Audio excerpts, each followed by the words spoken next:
welcome back to Muppets in Space, a Farscape rewatch podcast on the Incomparable.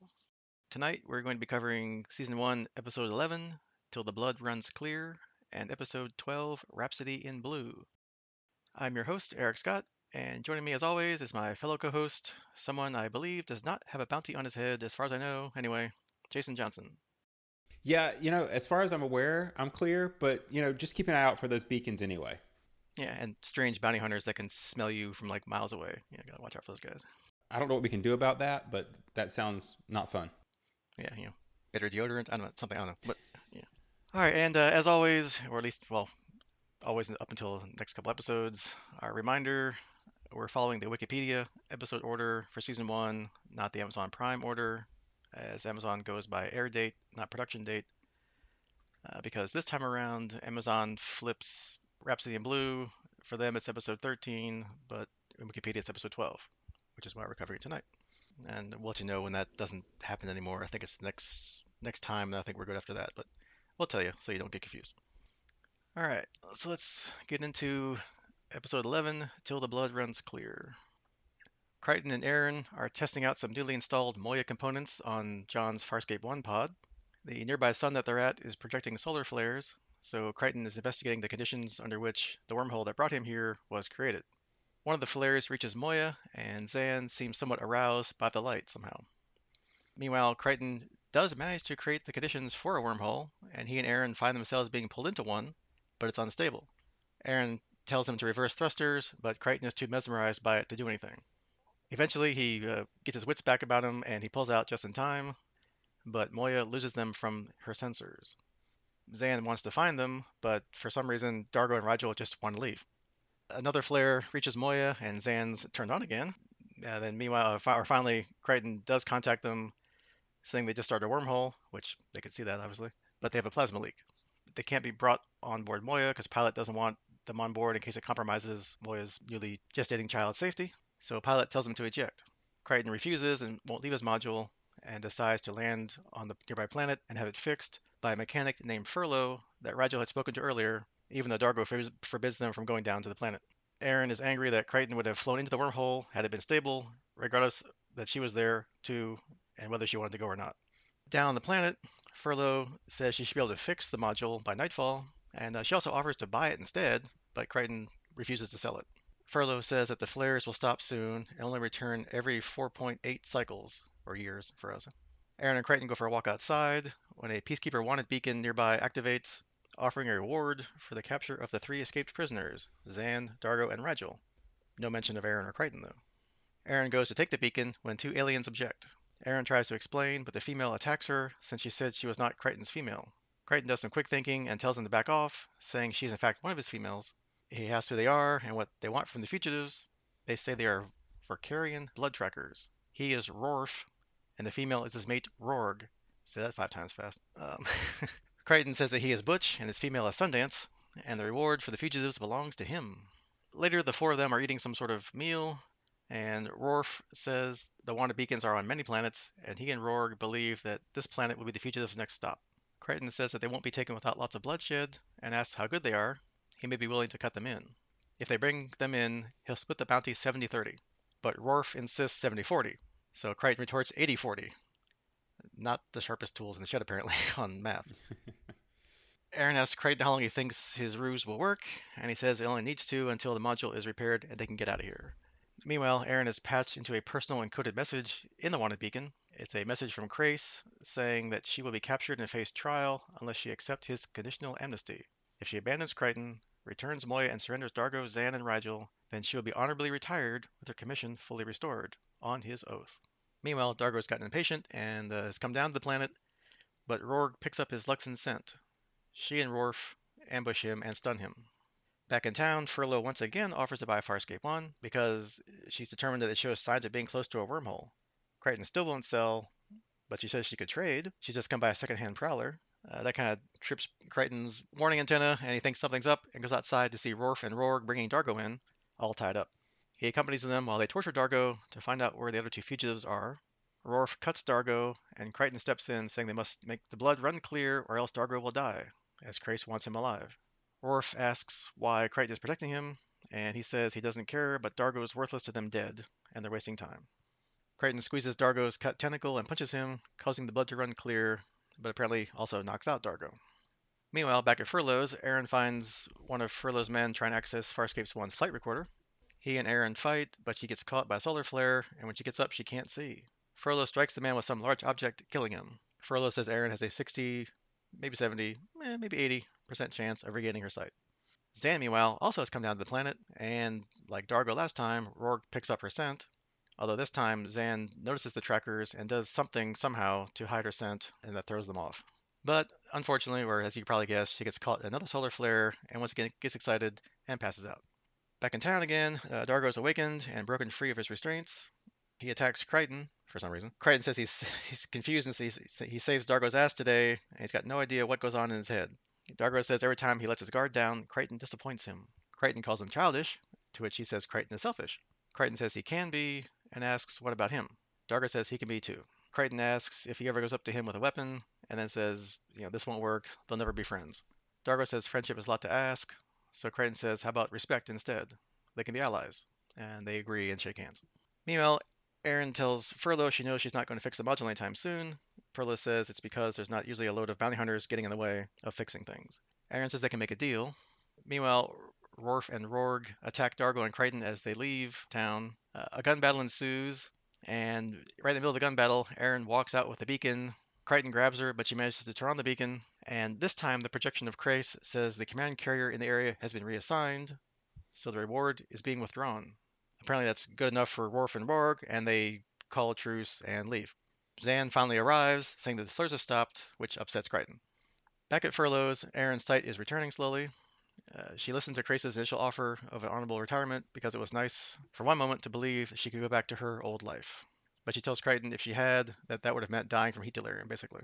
She says that she has a debt with Furlough that she can't repay and asks Crichton to settle it. He tells Furlough that they can't pay her either, so she says the ability to create a wormhole could be valuable. He says he'll give her a copy of his data, but she wants exclusive rights. So he gives her the flight recorder data and says that 5 years from now he'll be waiting for her at the other end of the wormhole. Some trivia about this episode. Paul Butterfield and his effects team were apparently unable to reuse the wormhole footage that they did from the first episode and had to recreate the look almost from scratch again. He said a lot of energy was spent on discussing what everything looked like. Things were redesigned time and time again until everything looked good. Everybody was happy. Part of this episode was filmed at Stockton Sands in Newcastle, Australia, 2 hours north of Sydney. One of the directors said, if you look out one way to the Pacific, you look back inland, and there's vegetation in the far distance. It was like the Sahara with all those sand dunes. Moving the filming here gave a desert feel without having to take the production too far away from the Fox Studios home base. Also, Furlough was originally scripted as a male character. And finally, in the space of 20 seconds, Crichton refers to Butch Cassidy in the Sundance Kid movie, Jesse James' Hole in the Wall gang, and Star Trek's Klingon security chief Worf, which I was desperately trying not to say every time I said Worf. And Rorg too, that's a tongue twister, boy, I tell you. Well, Rorf roars, so you know. I know it's sounding like Scooby Doo. Worf, Worf, Worf, Worf. Yeah. All right, so what did you think of this episode? Well, as we've kind of discussed in between episodes, it's something we have to keep in mind that we are still in the middle of season one, and so there's still a lot of shifting and finding their footing, I think. But overall, it was a decent episode. It probably wasn't my favorite, but it worked.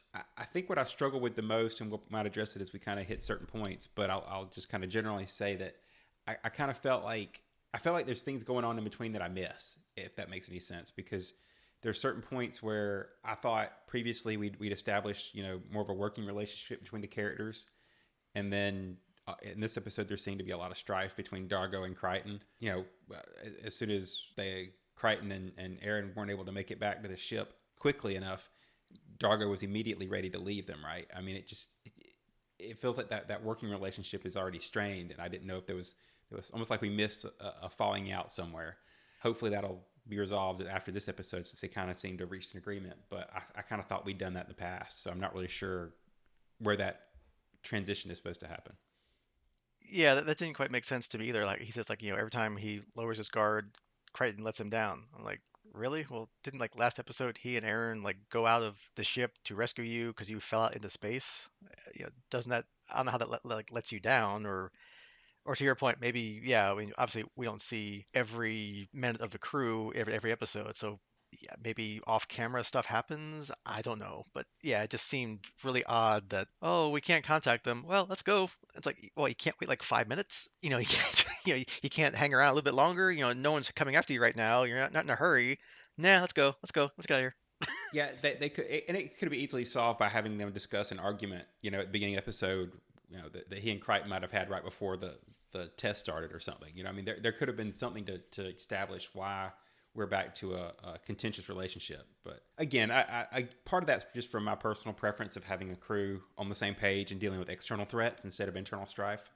But I just kind of am looking forward to that gel moment as a team. Yeah, I mean, I guess, checks off the box of like, crew drama. Okay, fine, but yeah, it didn't really like add or subtract from the episode really. And Dargo still goes down to the planet anyway to go get them. So it's not like he's like, I'm done with you guys, forget it. So whatever. Yeah. Yeah, and that's always my point. At least my preference is I enjoy the scenes like that. The on planet stuff was much more interesting to me than the on ship drama of, well, let's just leave them. That part just was not as interesting to me as the stuff that we happened on the planet. Yeah, and also I'll point out, since I name dropped Worf a couple of times, or not by accident, but that, yeah, Dargo continues to be like the new Worf, where he goes down the planet and gets immediately attacked and knocked out by the by the antagonists. So, Yeah, as the one warrior on the crew, right? yeah, I mean, at least Aeryn fought back against the one guy trying to steal the data, and until she got blinded, she was doing pretty good. But hey, whatever. But speaking of Rorf and Rar, well, Rorg, I'm gonna mess that up I as bad know. as you are. I'm just gonna say right now, you guys know what we're talking about. If we mix up the names, hey, it is what it is. Yeah. So, so what were your thoughts of our bounty hunter pairing here? I mean, they were good antagonists, I guess, for, well, I guess Aaron and Crichton. Dargo not so much, but they it was good kind of comic relief. Bounty hunter. I didn't quite get how, as soon as Dargo, I guess, opened the prowler and stepped out, she like knew he was there. Like, oh, I smell a Luxon, like what, 5 miles away in the desert. Like, how do you like?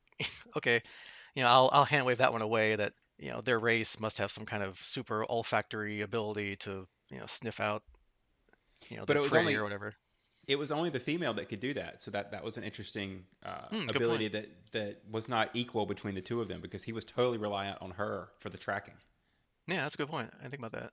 Yeah, because she smelled both Zhaan and Dargo. Right. Yeah, and it was kind of funny how, I don't know if they just don't get like bargaining, and like 70-30 means 100%, and he's like, I want 70-40, or or something like, how about 80-40? Like, that doesn't add up, but Yeah, his hey, translation microbes were not kicking at all that Earth talk. yeah, or their brains are so are so focused on like their sense of smell that maybe they'll have much higher knowledge of room for math. I don't know. Who knows? It seems like that'd make it hard to make a living as a bounty hunter, but that's just me. Yeah, he's got to make sure that you get the same payment that they says so on the or the wanted beacons, I guess. So we're only what, 12 or 11 episodes in, and looks like Crichton's had some time to analyze how he got here, wherever here is, and found the place, whether by accident or on purpose. Didn't really say that, they were able to recreate a wormhole. Not a stable one, but at least he's making progress, right? Well, yeah, and I think that's if I had to pick my favorite parts of this episode, it's the couple of plot consistencies that they have in this. Right, we mentioned the ship and that kind of being something they bring back because it's good to see that he hasn't totally forgotten about furthering his research and trying to figure out how the wormholes work. And then later we get the mention of the baby, or I think what it was with plasma leak. So those two consistency points were probably my favorite parts, at least because you feel like you're moving forward in the storyline. Yeah, because we said before, this is now the era of kind of serialized storytelling, or at least more serialized than we've had on multi-year TV series before this point. So yeah, it's good that they keep dropping in.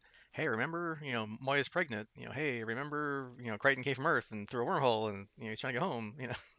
Yeah, and actually, just made me think of another thing is that they also play off Crichton's resemblance to Peacekeepers. I think that gets a callback in both episodes, if I remember right, because Dargo mentions it, and it gets mentioned in the next episode. So that was another interesting through point too. And I'm assuming that when Aaron got mad that she was thinking he might go through the wormhole anyway with her not knowing where it was going to go. I assume he wasn't going to do that. He was just probably surprised that it actually worked and the wormhole showed up versus, hey, great, here's a wormhole. We have no idea where it's going to go. Let's go right through it. No, I'm sure he's not that stupid, right? Well, yeah, and I think that again, giving them credit for things that they didn't actually say, I almost kind of took it to be that something in the formation of the wormhole or the wormhole itself was messing with his brain a little bit too. I didn't know if that was the inconsistency in the wormhole they were addressing or what, but he almost seemed to be mesmerized or lose focus there for a minute. I didn't know if that was related or if he was just flashing back. Yeah, like he's like, maybe like, oh wow, here it is. I can go home. Not, which yeah, I mean that's the whole point of, you don't want to be here the rest of your life. But yeah, I mean the fact that, you don't know where it's going to go, you don't know if it's even stable, or you can just blindly jump into it without more experiments, or you're just like just totally in shock of like, wow, look, a wormhole. I did it. So, Yeah, now what? You know. I guess one of the other before we get down to the planet fun stuff, I guess what happened, I guess, at least three times on the ship and on the planet with Zhaan, I guess the solar flares made her really, whatever, orgasmic, ecstatic, really happy. I don't know, whatever you want to call it, right? So I'm kind of wondering, because I don't think they've mentioned this before, that I'm kind of now guessing that that was kind of like photosynthesis kind of stuff. So I'm wondering if Zayn's, race, the Delvians, I wonder if they're like plant-based life forms, which would be cool. I can't think of any other plant-based life form in the other sci-fi series I can remember. Anyway. that would be a really cool revelation if that's the case. Again, as you kind of said, we didn't really get any information, I'll say that again. That's one of my disappointments of this episode was that Zhaan wasn't really used well. I don't feel. She had these experiences that didn't seem to get explained, touched on, or matter. Other than they kept her occupied and out of the storyline. And even when she went down to the planet, she had another episode. So she really only showed up. Her only function in this episode was to show up at the end and say, "Oh, the flares are done. Yeah, time to move on because they're gone for the next 4.8 years." Right. So it just seemed like a waste of her character in this episode. So without that Yeah, explanation, if they'd have built on it, then it would have helped move her forward. But yeah, and I guess she was there also so that Rigel and Dargo wouldn't just have pilot leave, and she's like, no, stay, okay, so that, I guess she contributed somewhat, right? I don't know, but another character that did have some stuff to do was Furlough, the I guess the main or one of the main characters on the planet that we meet. I thought she was kind of fun. I didn't quite get why she kept wanting to buy Farscape One. I mean, unless maybe she wanted the wormhole data, but it didn't sound like she knew that was there when he first showed up. So I wasn't quite sure. Was there some reason she wanted, like, was that part of, I guess it wasn't part of the warning beacon or the wanted beacon because they had mentioned Crichton. So unless she likes old technology and, Farscape One's definitely nothing she's ever seen before, probably. I don't know. yeah, they could have played up the collector angle or something. But I'll tell you what this reminded me of, and I know there's a good bit of time gap between these two things. But the without giving a spoiler for the Mandalorian series, there's a character on a desert planet that is a mechanic and has to fix up some stuff at some point. And it kind of was funny to me. That's what I kept flashing back to, even though it was again a newer show for a similar grouchy mechanic character on a desert planet. Yeah, I guess some tropes or stereotypes never change, right? No, both are good characters. So There's always some junk dealer somewhere that wants to collect, old and curious objects, right? yeah, and again, like you say, she was a fun character. She made a good, uh, not quite an antagonist because she seemed to be on their side, but also they still had to pay her at the end, right? With their monthly money or the data. Yeah, I mean, she's still ultimately, a business person and has to make a living. However, one makes a living on a desert planet in the middle of nowhere. But hey, it works, like you said, it works on Tatooine and wherever else. So. Well, and evidently, her agents question mark are on the lookout for pretty much any ship that lands because she claimed that prowler before anybody even made it to town. So Yeah, or she that's a saw source like, of income. yeah, or she saw them carrying Dargo away, and it's like, hey, a free ship. So Well, if I remember right, there was one of the I'm going to call them the Sand People, just for lack of a better Tatooine term, that watched Dargo land and then reported back to town really quickly on his little speeder bike. So okay. that was my read, was that he was coming back to tell her about a ship he found. Although they just kind of glossed it. Yeah, or being on a desert planet, when you come across something, you should probably get it pretty quick, maybe until someone else scavenges it for their own use. So yeah, that makes sense. I guess she doesn't say what she wants to do with the wormhole data. I don't know if she's going to try and use it herself. Is she going to try and sell it? Sounds like Crichton inferred she was going to maybe try to use it because he says he'll be back in 5 years to see her at the other end of the wormhole. Yeah, which again leads to questions of, or do people in this universe just jump through wormholes? They don't know where they go. Is that just kind of a thing? Oh, there's a wormhole. We better jump. Warp zone. Yeah, I don't know. And at least this time, it seems like at least she knows what a wormhole is. Like, I think when Crichton explained to Crace or whatever before, either he didn't get it or he didn't care because he was too worried about, avenging his brother's death or whatever. But it seems like she understands the science, or understands what a wormhole is, what it could do, maybe the financial benefits of one if, you can open up a trade route, whatever. Who knows? I don't know. But at least she seems to get it, unlike most other people we've seen so far. Another bit of small character development, like we kind of mentioned earlier before, was I guess Crichton and Dargo seem to come to some new, well, I say new because we thought they had it before, like we said before, but some kind of like mutual respect arrangement now, which hopefully won't lead to weird things like wanting to just leave them behind, and how you constantly disappoint me, Crichton. Like, he does, really?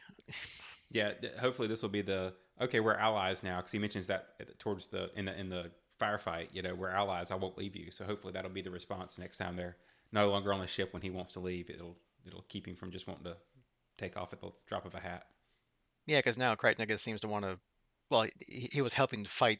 He didn't have a gun, but he was helping. At least he was going to try and draw them off or something, so Dargo could shoot them. So yeah, I mean, I guess that shows now that he's, an honorable warrior or whatever. In Dargo's eyes, makes him more of a friend than a comrade or shipmate. And I guess the other little bit of character development, I guess, is Aeryn. How, I guess Zhaan was a little concerned that she might possibly maybe consider turning over Moya and crew back to Peacekeepers, but then she kind of explained that's not really a great deal he's offering, since really Crace gets everything he wants and she gets to die honorably. Yeah, I'll pass on that one. Yeah. I think of all the, I think this was definitely a Crichton centric episode. Between the wormhole and the interacting with the bounty hunters and things. But of the other characters, I think Aaron's rationale in this episode felt the most genuine to me. She was pretty true to her motives of considering the deal, even though she knew she'd have to pass on it. She at least got to pretend for a minute, right? And then her reaction to being blind and just basically her whole interactions felt true to the character, where I think some of the others just felt plot centric. Yeah, like Rajo, we never even really get to, other than he wants to leave and that's it. We never see him again. So.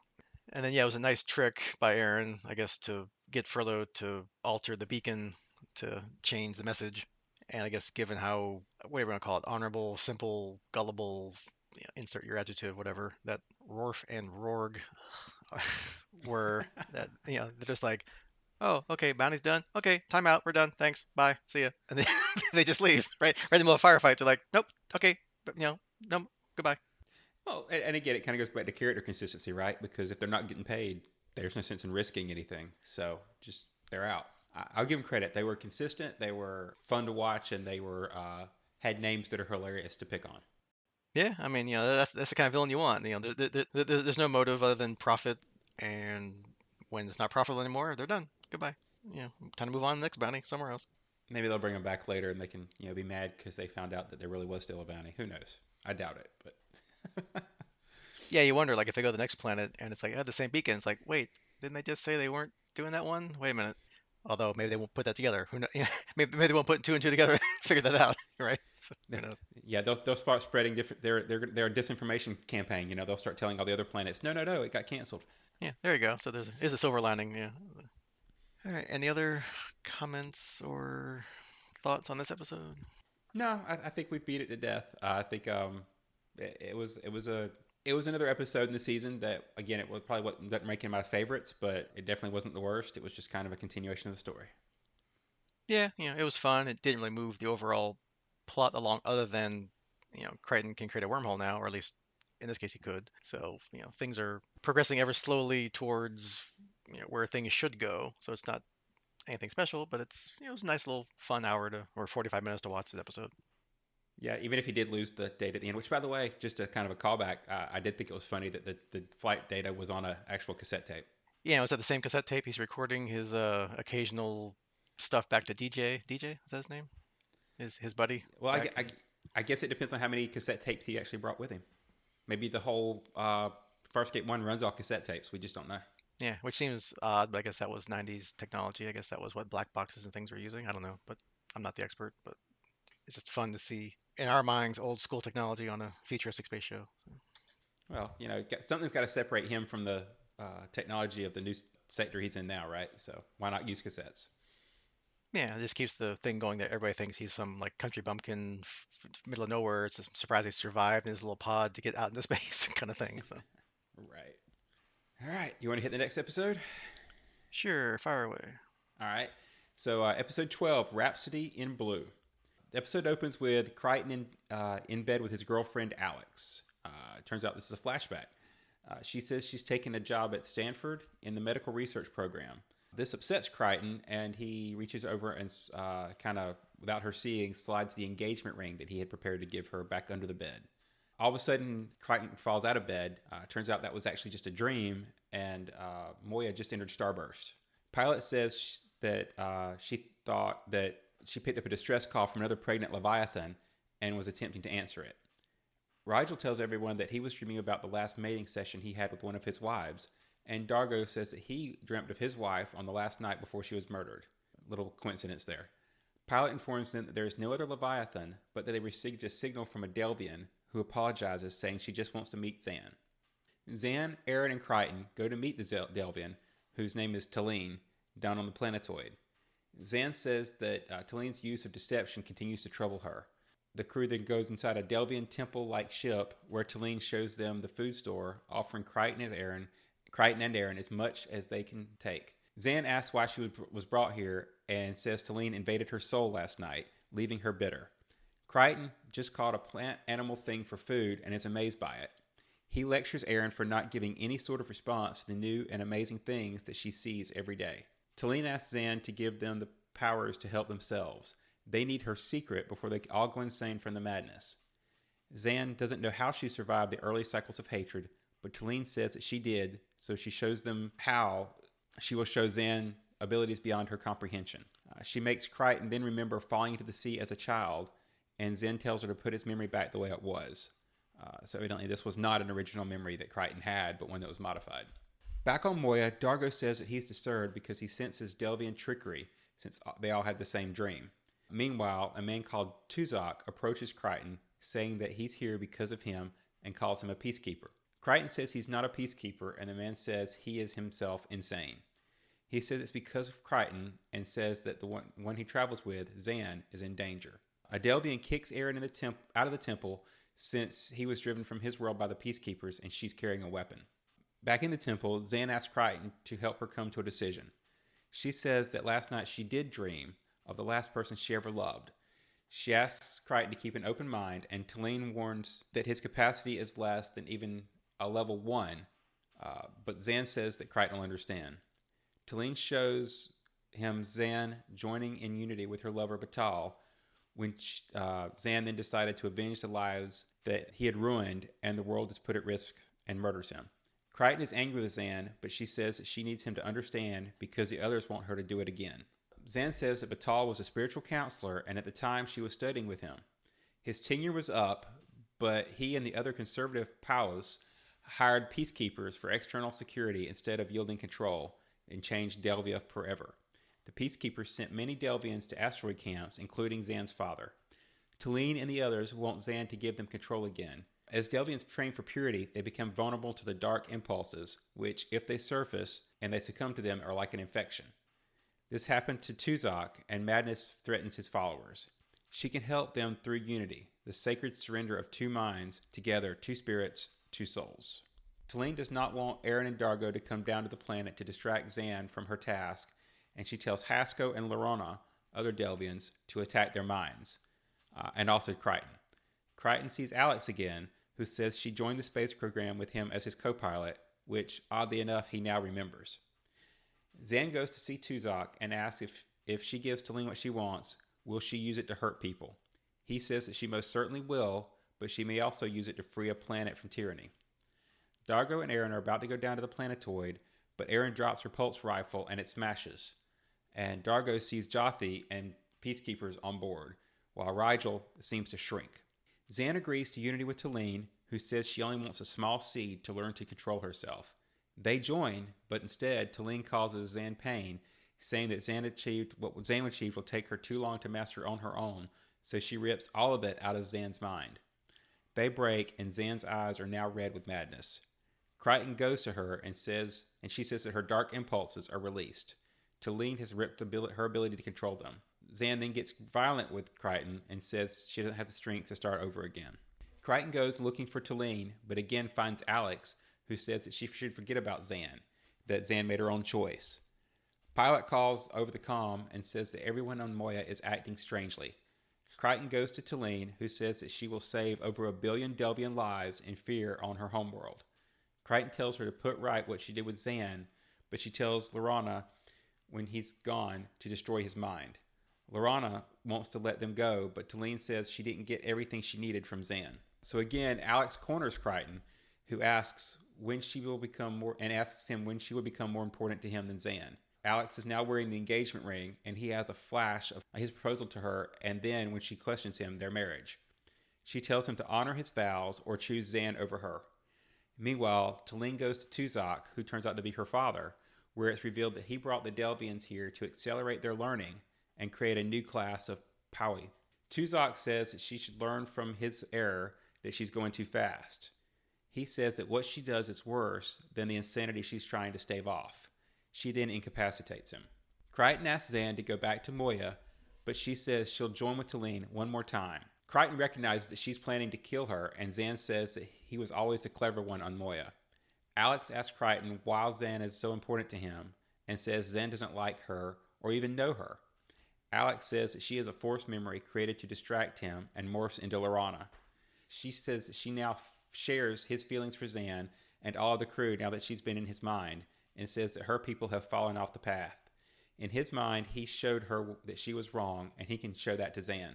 Hosko is now speaking with Dargo and Aeryn and Rigel, telling them to stay focused, but they must not invade the planet. It has to give the Delvians time to do it their way. Meanwhile, Lorana tells Talene that she's wrong and that Crichton and Zhaan are attempting to leave, so Talene says she'll stop them. Crichton goes to Zhaan and says that he wants to join with her in unity, and he was told that she could protect him from injury.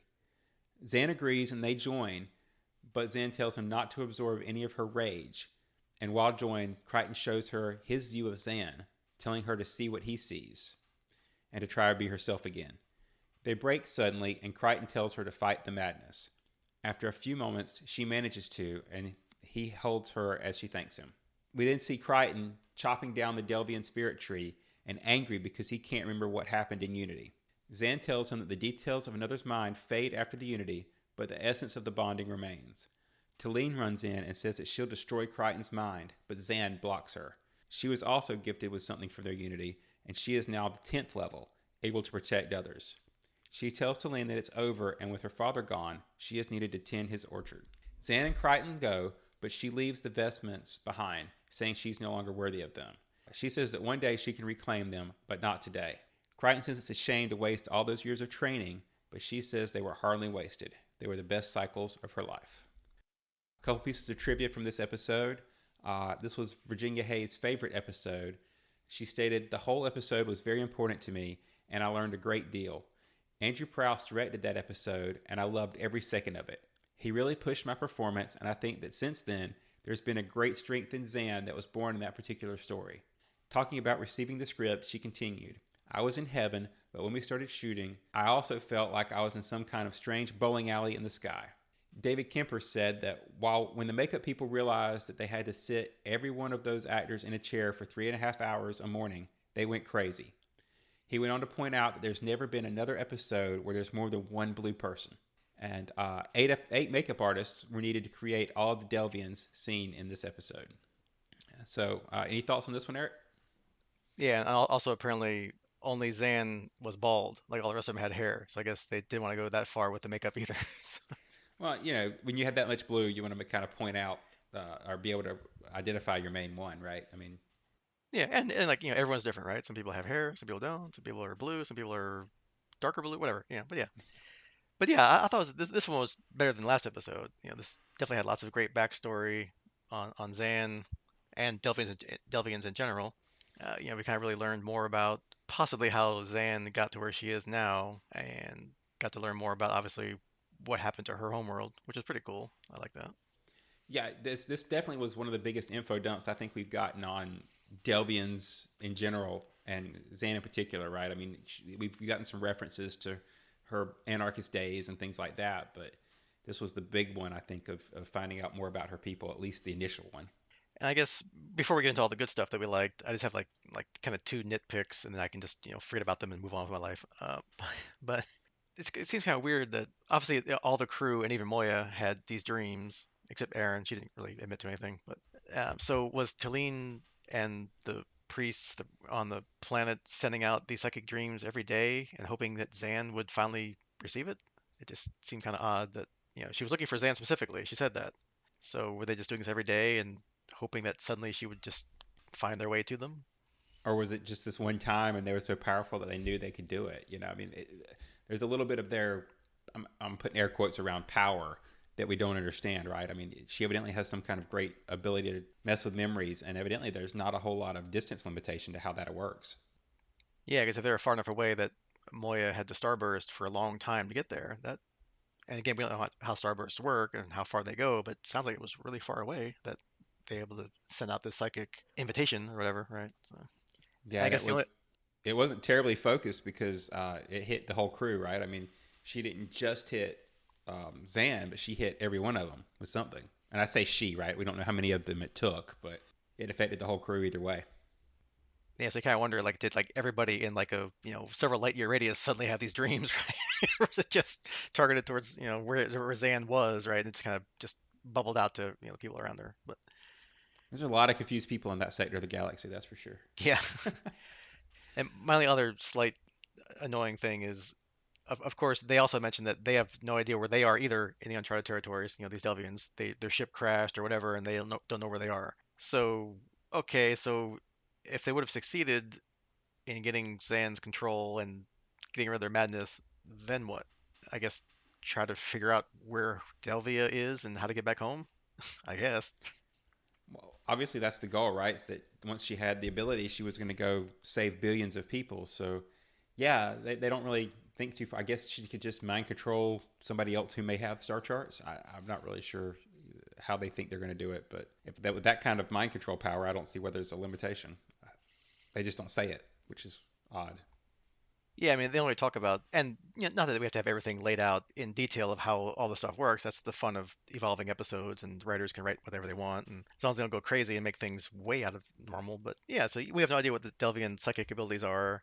Does every Delvian have this? Are there billions of them with psychic powers, and they have to train, or they just don't use them, or whatever? So it's fun to speculate and have fun. And there were also a couple of funny lines in the beginning, and this is a pretty serious episode, right? But there were at least a couple of funny things before they get to the planet, which I thought was kind of funny. I kind of wrote them down. Like back on the ship, Dargo says, something Crichton said is disturbing me. And Rigel says, finally, I've been saying that since he arrived. Yeah, not a lot of Rigel, but he did get a couple good lines in. Yeah, like then later he's like, when Moya's starbursting for a while, which may be related to her trying to find the pregnant Leviathan, she thinks, or maybe it's just a side effect of being pregnant that starbursts aren't working quite right. John's like, hey, this is a little long for a starburst, don't you think? And Rigel says, hail, Prince of the Obvious. Yeah, So, I'd say we get too little of Rigel in this episode, but he thought he would shrunk, so I guess there was too little of him in this episode. yeah, right. I see what you did there. Yeah. So, but yeah, that's the other thing. It's kind of weird that, like, I guess each of the crew, I guess at the end when they're messing with their minds to keep them distracted and away from coming down to the planet, yeah, I guess their worst fears come out. I mean, Aaron, her rifle breaks, which I guess is like a worst thing to have if you're a soldier. Like your weapon you can't use. She forgets how to do stuff. Dargo's think his son's being kidnapped by peacekeepers on board Moya, so he's charging around trying to find them and lock down the ship, right, to keep them from leaving. And for some reason, Rigel's greatest fear is he keeps shrinking, or maybe I, that's like he's like his power or his importance is shrinking. Like he's no longer Dominar. He's just a regular guy, and he's doesn't have influence or power or prestige anymore. I guess I don't know. so I have a couple headcanons for these. One is that for Rigel, it's because he's the smallest one already. That to be even smaller means he's less important to the crew. Again, that was my headcanon for that. And Aeryn's, of course, being the competent soldier, is her greatest fear is to be incompetent, right? That she can't she can't do anything right. She's not competent with her equipment. She's not competent with mess with these systems. So I think a lot of it comes down to being useful and useless. Yeah, and I guess it's also enough to have happen to them that, when she thinks, my rifle's broken, it's there on the ground. And Drago's like, what are you talking about? It's right there. And she's like, no, it's broken. And then he's off running around looking for Joffy and the Peacekeepers, and Aaron's like, there's nobody here. So it's like they don't quite put it together that they're being messed with, but they know each other is crazy. Yeah, because she actually holds up the rifle, but to her, she's holding up just a piece of it, saying she's not trained with just that piece. And he's like, "You're holding the rifle." So Yeah, so and it's outlines the crew, so it does what it's supposed to do. It's just kind of odd that each one knows that they're wrong, but they don't put it together that they're being messed with. Which okay, yeah. yeah, and I think this, we'll probably get this a little bit later, but I think it's kind of funny that this is another, and I guess most of these episodes are Crichton centric, but it's always interesting to me the pairings because the last episode was Crichton and Aeryn, and everybody else got sidelined, and this episode was Crichton and Zhaan, and everybody else is sidelined. So I think that seems to be the theme is that we're just kind of rotating through character info on some of these other things.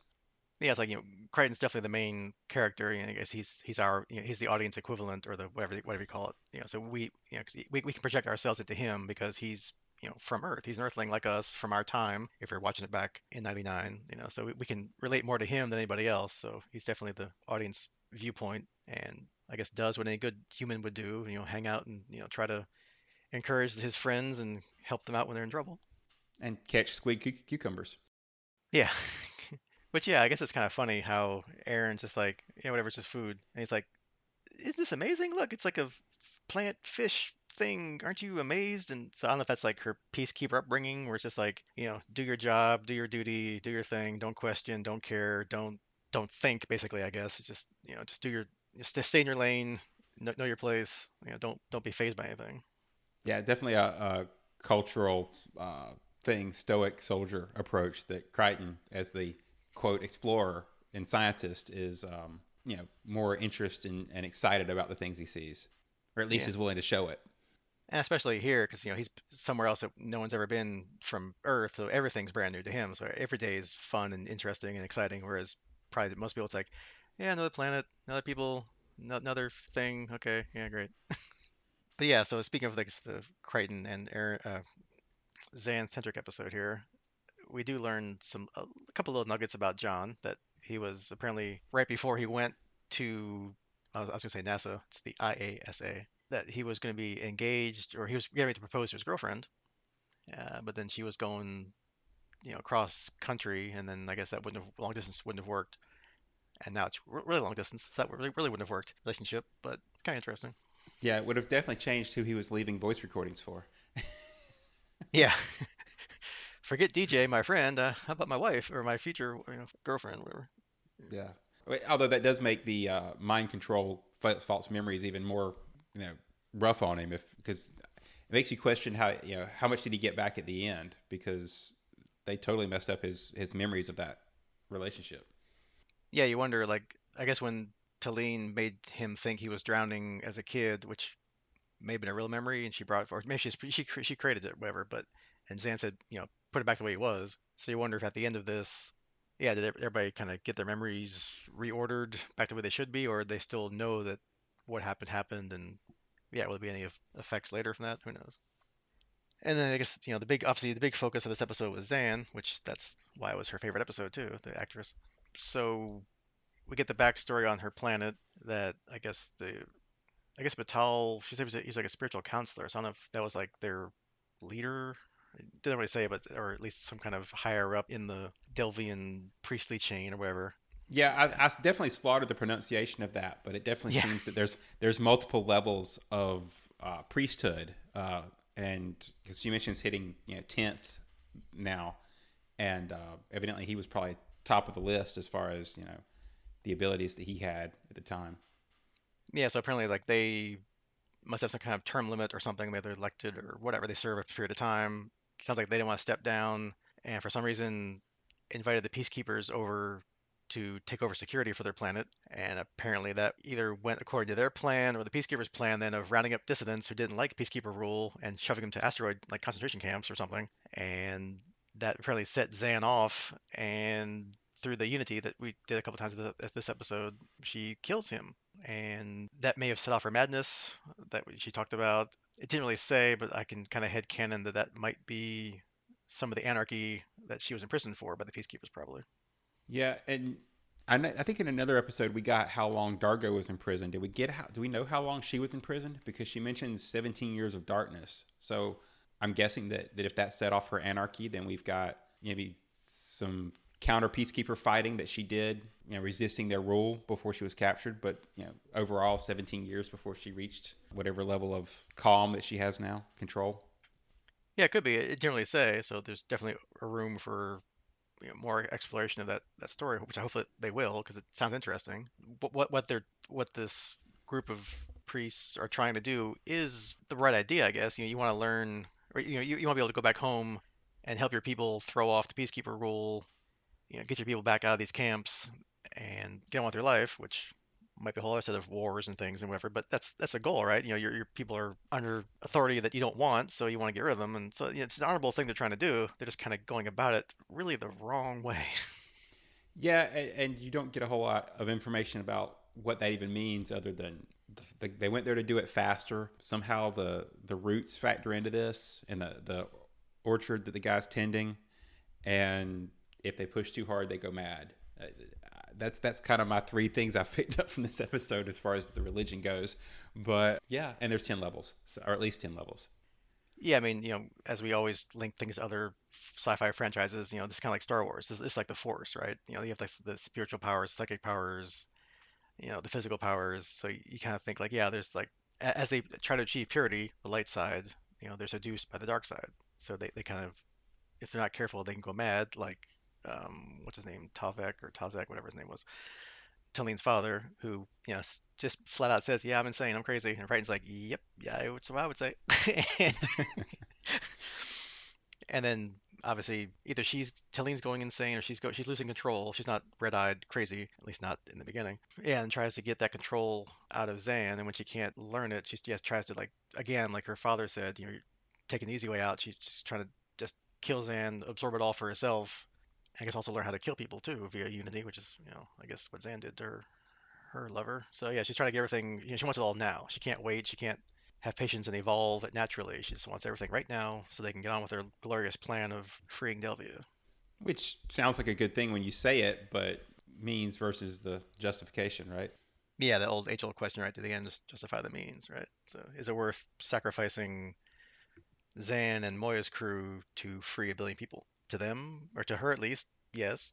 Later, as I guess the other Delvians are going through the crew's memories, they kind of think the other way, that no, we kind of sympathize, or I don't say like, but we feel bad about what we're doing to the crew. We're not going to do that anymore, whether you want to or not. We're out. We're going to give them the memories back.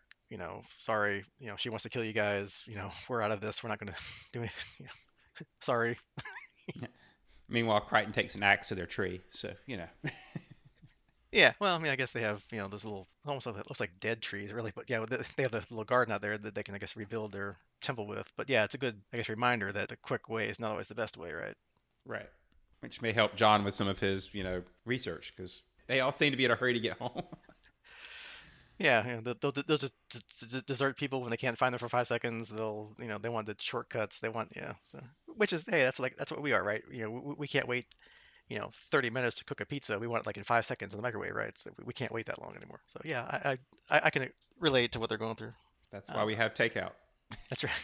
That's why you have delivery. No. I thought the effects were pretty cool. Like when they did the Unity cuts, they did a couple of those where it's like they had like kind of like back to back, like they merge like two heads together, like back to back kind of thing. I thought it was kind of cool. Yeah, and the stained glass scene falling away behind them in the lights. I really liked how that kind of made you feel like they were, again, limited effects budget, but that seemed to be pretty well done. Yeah, like the acting together when they're in their minds with each other, and Crichton's like, "This is amazing, it's fantastic," and Sam's like, "Okay, just calm down, focus." Yeah, but yeah, I mean, at least this time, Crichton seems to get that when Zan loses control, it's not just as simple as just flipping a switch and getting it back again. Because however, like probably 5, 6 episodes ago, when Zan was forcing pain on people and stuff, like when they're fighting against Maldus, the evil Q-like alien that we talked about. Crichton's just like, oh, okay, well, thanks. I'm sure it really took a lot out of you, but you can just click your heels together and poof, you're fine, right? And she's like, no, it's not that simple. So at least now he's kind of got a broader perspective now that yeah, this is not just a light, easy thing that she did. This is hard. It's not going to be easy. It's going to take a lot for her to regain control again. But Well, and he didn't just find out about it, right? It wasn't like he just got told about it. He actually got the memory. So, that makes it even more personal because he actually witnessed it. yeah, I mean, now he really understands. Now he's basically either he experienced it like Zhaan, or at least he's an eyewitness, so to speak, of what happened. So now, yeah, definitely he's got a better idea of what she's going through, and he still even selflessly risked his own life to help her get her control back, right? So that was nice. Yes. Any final thoughts on these two episodes? Like we said, kind of a mixed, not bad and good, but it was like kind of good, and I think this was pretty great. I liked it. I think it's up there as one of the favorite ones of the series. Not the top of the one, but at least it was definitely up in the top half of the good episodes so far this season. Yeah, I think the character usage was a little underwhelming as far as the crew, but the amount of information we got on Zan more than made up for it. Yeah, I guess you can have an episode where you learn, lots of meaty details about every single crew member, so at least they can focus all on one character with like another character helping and evolving or also learning. But yeah, it's a good episode to focus on one character, get more of their backstory, kind of peel back more layers of the onion of this side of the universe and see how things work. And now Zan's the 10th level Pau, so whatever that means. Yeah, except for she's no longer practicing, so I don't know what that'll mean for her character going forward either. Yeah, I mean it's not like she's given away her abilities and she's not going to use them anymore probably. So it's just she's not going to, I don't know, think or maybe act more priestly. Maybe she's going to act more, I don't say civilian, but like more. Yeah, And I don't say normal either, but act differently now. Maybe she's going to be like a normal Delvian. I don't know. Who knows? whatever that is, since we don't have any way to know what a normal Delvian does, right? So, Yeah, we have no context other than like what the three or four main ones we meet this episode and her. So yeah, five people does not constitute a whole what the whole race of people thinks and does and believes, right? So, but that's sci-fi. That's how it works. So that's how it works. yeah, one person speaks for the entire planet. That's how it works, right? All right. Anything else on your end you want to mention or? No, no, I think we've covered everything. I did think, like you said, that the first one was not my favorite, but I definitely enjoyed this episode with Zan. So I'm looking forward to what comes next. Yep. And speaking of which, so next time is season one, episode 13, The Flax, whatever that means, and season one, episode 14, Jeremiah Crichton. And once again, that's the Wikipedia order, which I think is the last time this season that they mix up episodes. But I'll tell you next time when I do the analysis of the two lists. So use the Wikipedia order, not the Amazon Prime order. And I have no guesses at all for what these story titles mean as to what they might contain. I look forward to being totally surprised about what these might be. As usual. Yeah. The only thing that popped in my head was Jeremiah Crichton when was it that Three Dog Night song? Is that Joy to the World? Like Jeremiah was a bullfrog. Is that the opening Oh, line? see, So my brain went Jeremiah Johnson, which was the survival western type frontier oh, movie. So okay. So which either it's means I'm about which means I'm totally wrong. It's either a yeah. bullfrog or Yeah. Well, somehow I don't think Crichton's gonna become a bullfrog, but that's hey, but, I'm gonna laugh if that's what happens. but hey, we had Aaron become a pilot creature or race. So hey, who knows? Maybe some more DNA fun. No, probably not. But I hope not. That'd be it's like the Thor frog combo from Marvel Comics. Throg. Throg, No, yeah, yes. Frog Crichton. No, no, just kidding. All right, so that's Thrawn. your homework. Yeah, right. So that's our homework for next time, and we'll see you then. Goodbye.